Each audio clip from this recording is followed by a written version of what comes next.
Hey y'all, it's Magnolia Money, and tonight's video is about Cash 3 and how to make a grid. Now if you play Pick 3 or Cash 3, which in the state of Mississippi where I'm at, it's called Cash 3, you might be able to find that this information is useful, especially if you use other strategies. You can cross-reference it with this grid. A couple of things I will point out throughout the video that I have found to be accurate in regards for this. So if you would, just grab you some paper, a pen, and let's get ready to take some notes. First thing you want to do is grab your last 5 drawings. Now, Mississippi only has 1 drawing per day. With that being said, we're going to use an example here for the last 5 drawings starting on October 20th. These were the drawings. These were the dates they were drawn on. So what you'll do is you'll have a piece of paper and you'll start off with a positive, a minus, positive, minus, all the way across to fit this many numbers. Okay, so I'm going to show you guys what you need to do. All right, on your first number, you have 7, 2, 8. So we're going to start here at the top underneath the positive. We have a 7, 2, 8.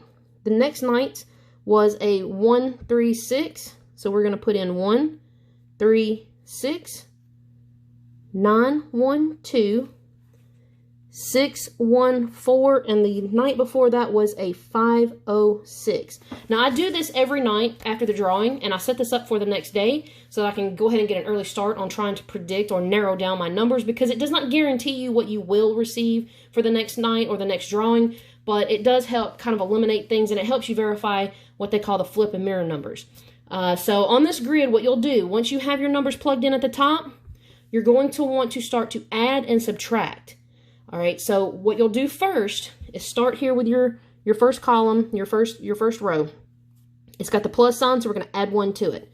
So it's going to be 8, 9, 0, which would actually be 10, but you only take the one side, so it's going to be a 0, and then it just repeats 1, 2, 3, 4, 5, 6, 7. All right, now you stop.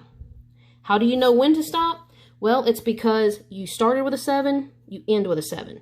You're going to start with a 2, end with a 2. Start with an 8, end with an 8.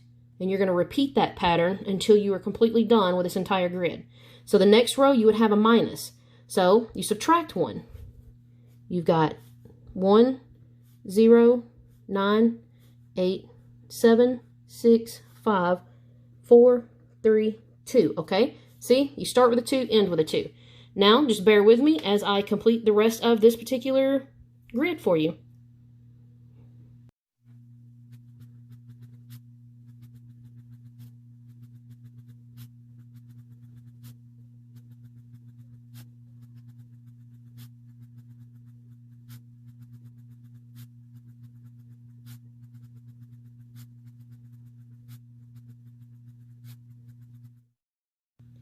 Alright, so now that you have your grid filled out, what you'll want to do is highlight the night's winning number, which for this particular night on October 20th, it was 7, 2, 8.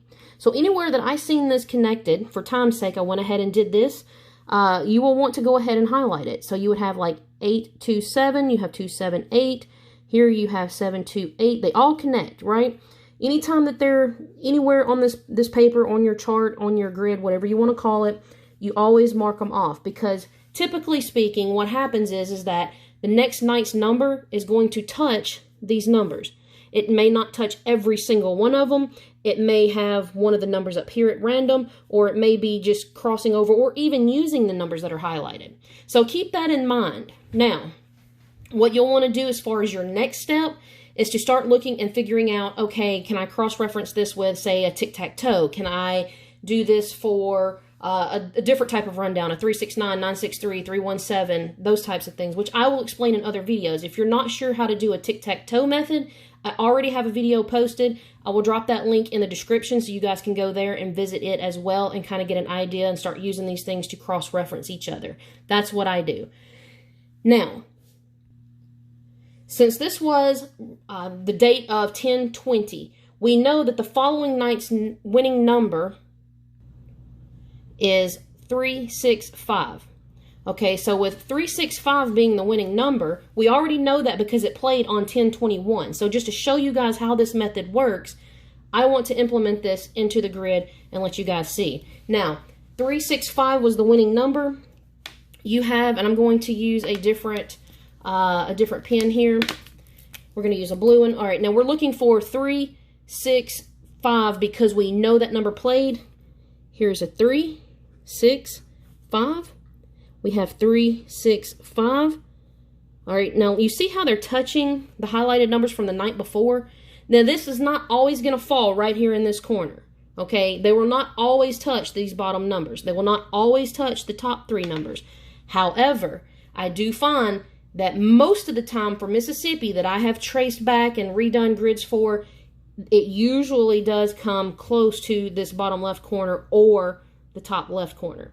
Like I said, if you use this to reference and cross-check with other strategies, it makes it so much easier to narrow down your options, which I will, like I said, post those videos later. But as of right now, we're just going to work on this grid. So what you would do is I'm just going to go through and take you guys through just what I see right offhand.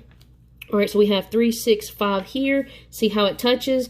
We have 3, 6, 5. We have, let's see, 6, 3, 5. We have another one, 3, 6, 5 here. Now, if you notice this here, 3, 6, 5, we don't have it touching this number, but like I said, it does come in at the top left. But you also notice that, see, this here does not touch any of the nice numbers before.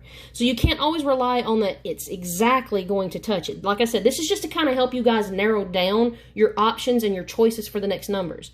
Now, I will say this. I will come up with a video to show you guys how to cross-reference the grid and the tic-tac-toe next so that it makes a little more sense. But in the meantime, you guys, just try this out. Have fun with it. See what you can find out. Let me know if you see any type of patterns. Let me know if you've ever done it before.